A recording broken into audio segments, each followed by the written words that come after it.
kasih atas waktu dan kesempatan yang saya peroleh. Saya Berenias Banu. Di sini saya akan mempresentasikan hasil identifikasi konsep fisika pada proses pembuatan bakul. Jadi di sini ada alat dan bahan yang dibutuhkan. Yang pertama itu parang, yang kedua itu pisau, dan yang ketiga itu loit, itu sebagai pisau sederhana, dan ada daun lontar sebagai bahan. Di sini tahap pertama yang dilakukan yaitu memanjat pohon lontar. Jadi konsep fisika yang terjadi itu yang pertama itu ada energi potensial, massa, gaya otot, dan usaha. Jadi pada proses ini pemanjat ingin mengambil daun lontar dengan cara memanjat sampai ketinggian.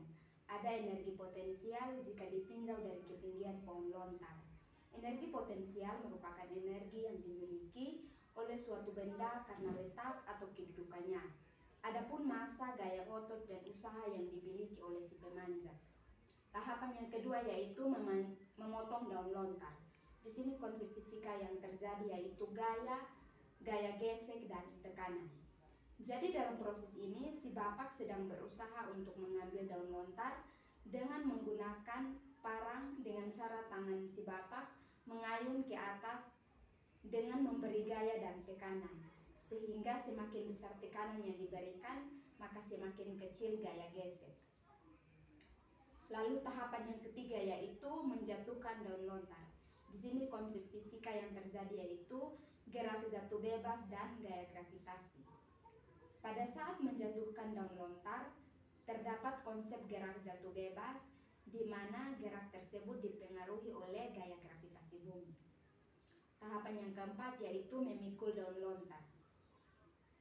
Jadi konsep fisika yang terjadi yaitu energi potensial, usaha, kesetimbangan gaya berat dan gaya normal, dan aksi reaksi. Jadi pada gambar tersebut si pemikul sedang berusaha memikul daun lontar untuk dibawa ke rumah. Pada proses tersebut ada ketinggian atau potensial jika ditinjau dari permukaan tanah dan bahu si pemikul. Ada usaha pada saat memikul daun lontar dan berjalan. Ada juga gaya berat yang arahnya selalu ke bawah dan gaya normal yang arahnya selalu ke atas dan tegak lurus. Gaya aksi reaksi di mana daun lontar yang dipikul sedang memberikan aksi kepada bahu si pemikul dan bahu si pemikul memberikan reaksi kepada daun lontar, dan adanya keseimbangan di mana suatu keadaan yang berada dalam kondisi setimbang atau seimbang. Tahapan yang kelima yaitu menjemur daun lontar. Konsep fisika yang terjadi itu yaitu kalor, perpindahan kalor secara radiasi, perubahan warna, massa, evaporasi, dan waktu. Jadi menjemur berarti benda tersebut membutuhkan energi panas dari cahaya matahari secara langsung. Pada saat menjemur daun lontar, terjadi perubahan warna sebelum menjemur dan sesudah menjemur daun lontar. Terjadi perubahan massa pada daun lontar ketika dijemur. Ada proses evaporasi atau penguapan di mana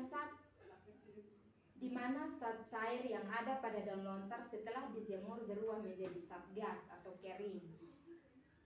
Proses menjemur daun lontar juga membutuhkan waktu sekitar 3-4 hari tergantung pada cuaca.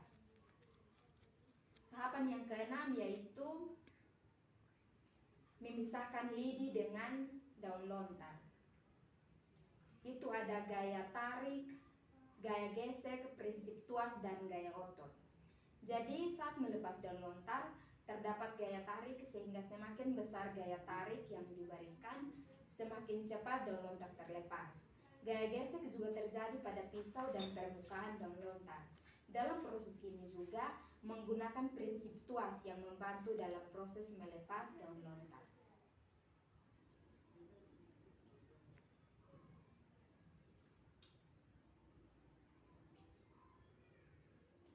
Tahapan yang berikut yaitu menyayat daun lontar atau sayat daun lontar. Itu prinsip fisika yang terjadi yaitu gaya gesek, tekanan, percepatan, dan prinsip tuas.